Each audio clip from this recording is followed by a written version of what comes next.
రెడ్డిగా MP Chamala Kiran Kumar Reddy కీలక వ్యాఖ్యలు చేశారు. జగదీష్ రెడ్డి, ఎలుగుబంటి, కౌశిక్ రెడ్డి సూసైడ్ స్టార్ అని ఆయన విమర్శించారు.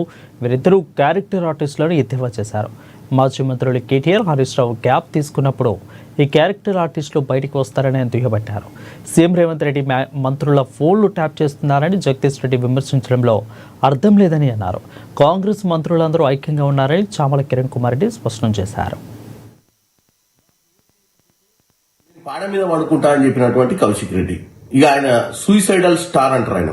వీళ్ళిద్దరు కూడా ఈ కేటీఆర్, హరీష్ రావు గారు మాట్లాడిన మాటల్ని వాళ్ళు మధ్యన గ్యాప్ తీసుకున్నప్పుడు ఈ క్యారెక్టర్ ఆర్టిస్టులు బయటకు వచ్చి మళ్ళీ దాన్నే ప్రాపగాండా చేసే ప్రయత్నం చేస్తారు. దీంట్లో భాగంగా ఫోన్ ట్యాపింగ్ గురించి ఒక ఆయన ఏమంటాడు, పాడ మీద పడుకున్న ఆయన 16 మంది హీరోయిన్ల ఫోన్ ట్యాపింగ్ చేసినట్టు ఆయనకు తెలుసట బాగా. మొన్ననే నేను కాంగ్రెస్ పార్టీలో ఉన్నా, నాకు అన్ని తెలుసు రేవంత్ రెడ్డి గురించి. ఏం తెలుసురా పోయి నీకు రేవంత్ రెడ్డి గురించి?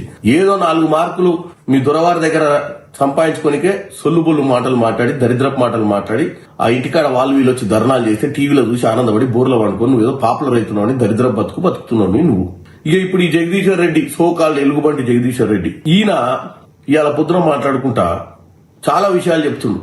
ఏమని, ఫోన్ ట్యాపింగ్ సొంత మంత్రులే చేస్తుంటారు రేవంత్ రెడ్డి, మాకేం నీ మీద వ్యతిరేకత లేదు, మీ మంత్రులే ఫీల్ అవుతున్నారని. మా మంత్రులు ఎవరు ఫీల్ కావట్లేరు. మా మంత్రులందరూ ఐక్యతతోటి ప్రజాపాలన అందించే పరిస్థితిలో ప్రజాపాలన అందించే విధంగా ముందుకు పోతారు. ఇంకో విషయం ఏమంటుండు, జయపాల్ రెడ్డి గారు ఈ రోజు బతుకుంటే ఆత్మహత్య చేసుకుంటాడట రేవంత్ రెడ్డి గారిని చూసి, రేవంత్ రెడ్డి గారి మాటల్ని చూసి.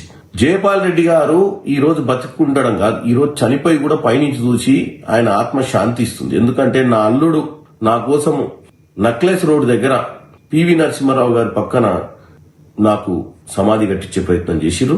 ప్రతి సంవత్సరం వర్ధంతి జయంతి ఉత్సవాలు కూడా చేస్తుండ్రు అని ఆయన గర్వపడతాడు.